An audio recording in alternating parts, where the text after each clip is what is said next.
ఆశ్రమంలో 10 రోజుల పాటు యజ్ఞం పూర్తయింది. మారీచుణ్ణి వాయువ్యాస్త్రం చేత దూరంగా పడవేశాడు. సుబాహుని నిర్జించాడు, సరిపోయాడు. యజ్ఞం పరిసమాప్తమైంది. అక్కడి నుంచి రాముడు విశ్వామిత్రుడు వెంట రాముడు నడుస్తూ వెళుతున్నాడు. మిథిలా నగరం వైపుగా వెళుతున్నాడు రాముడు.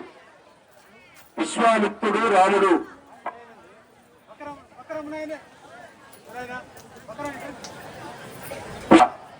రాముడు నడుస్తూ వెళుతున్నాడు.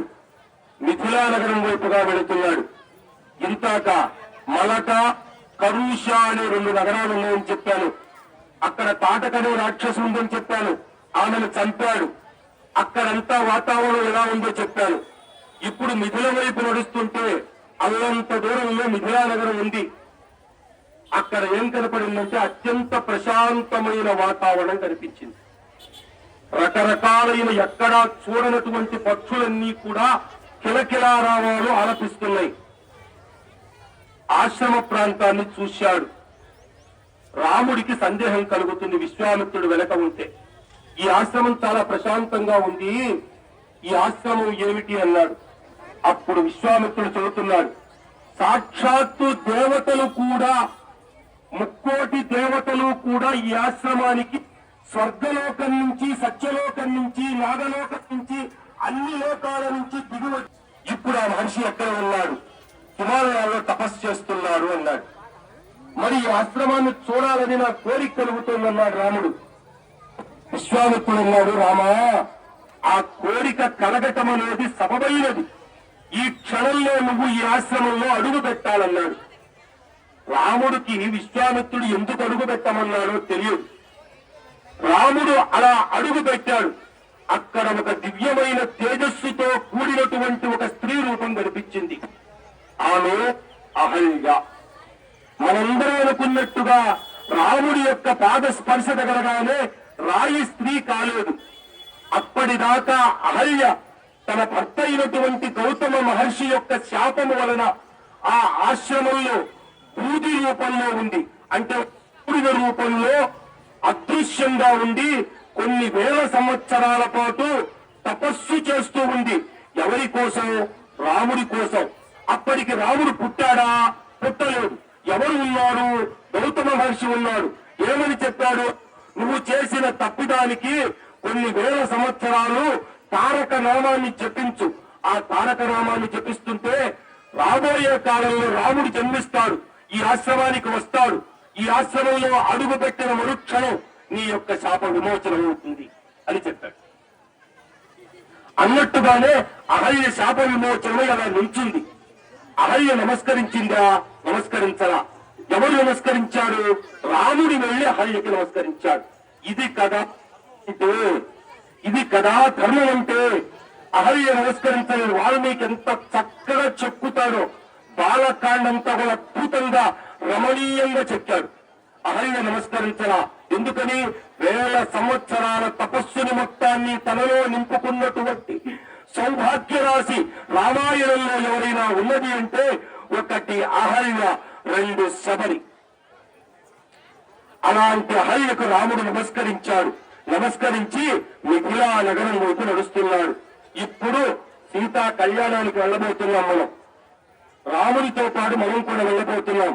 మిథిలా నగరంలోకి విశ్వామిత్రుడు తన ఋషి పరివారంతో రాముడితో పాటుగా, లక్ష్మణుడితో పాటుగా మిథిలా నగరంలో అడుగు పెట్టాడు.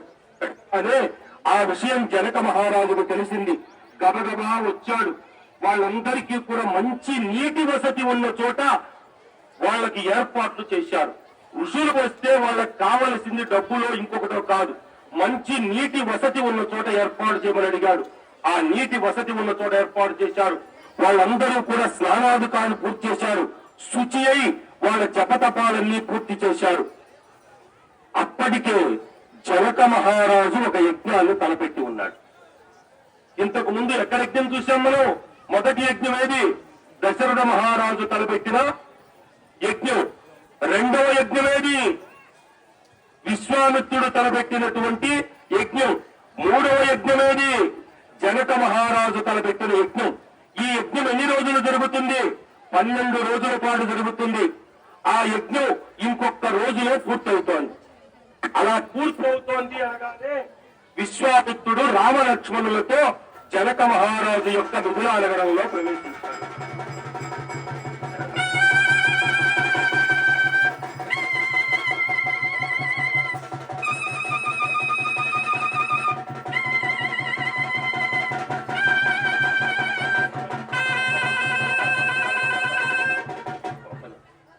ఒక్క నిమిషం, సీతమ్మ వారికి వివాహం చేద్దాం రామాయణంతో. అక్కడ ప్రవేశించాడు. ప్రవేశించగానే విశ్వామిత్రుణ్ణి జనక మహారాజు అడిగాడు, మహాత్ములైనటువంటి మీ యొక్క ఆజ్ఞ సెలవివ్వండి అన్నాడు. ఏమీ లేదు, మీ దగ్గర ఒక ధనస్సు ఉందన్నాడు. దేవరాతుడని మీ పూర్వీకుడికి దేవతలిచ్చారు. ఆ ధనస్సు పేరు శుభధనస్సు.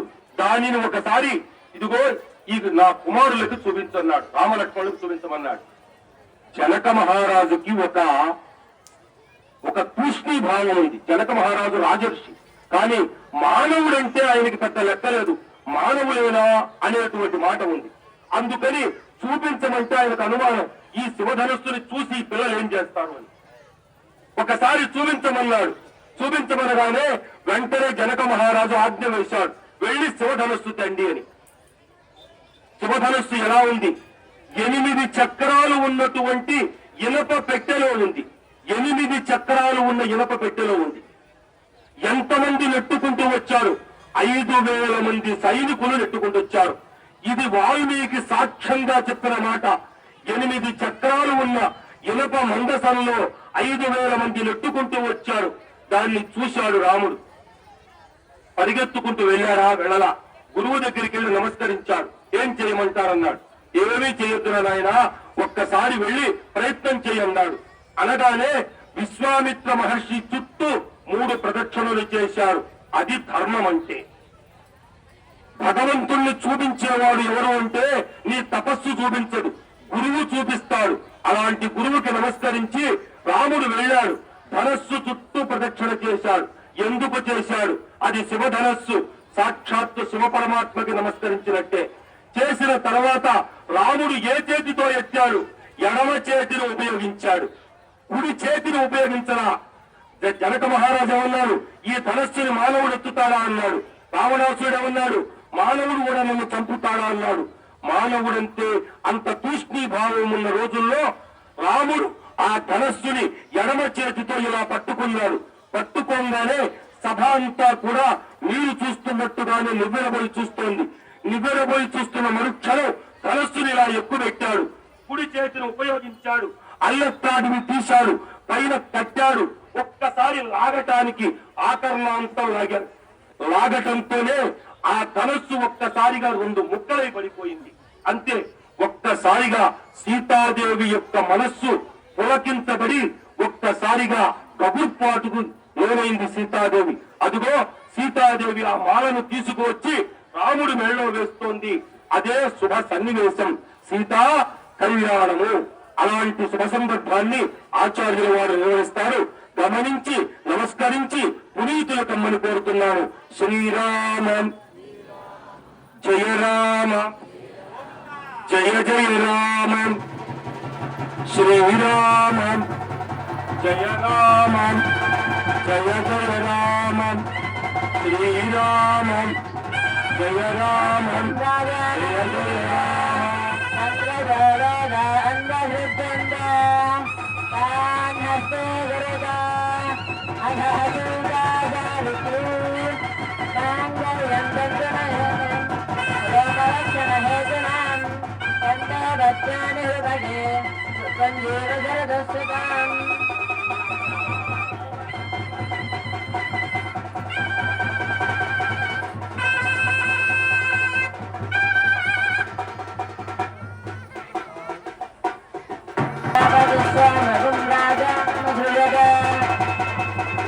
భగవతం బలనం పవిత్రం ప్రజాపతిర్యహజం పురస్తాగం ఆయుష్యమర్గం మృదముందభద్రం విఘ్నభవేదం బలమస్మతేజః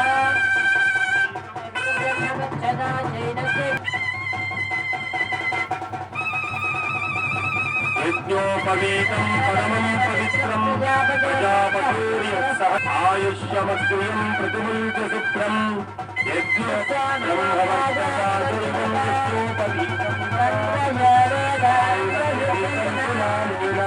లోకరక్షక హేతున కంఠే భద్రామి సుభగే సంజీవశరదాం శతం మాంగళ్యధారణ ముహూర్త సుముహూర్తోస్తు యజ్ఞోపవీతం పరమం పవిత్రం ప్రజాపతే యత్సహజం పురస్తాత్ ఆయుష్యమక్రియం ప్రతిముంచ శుభ్రం యజ్ఞోపవి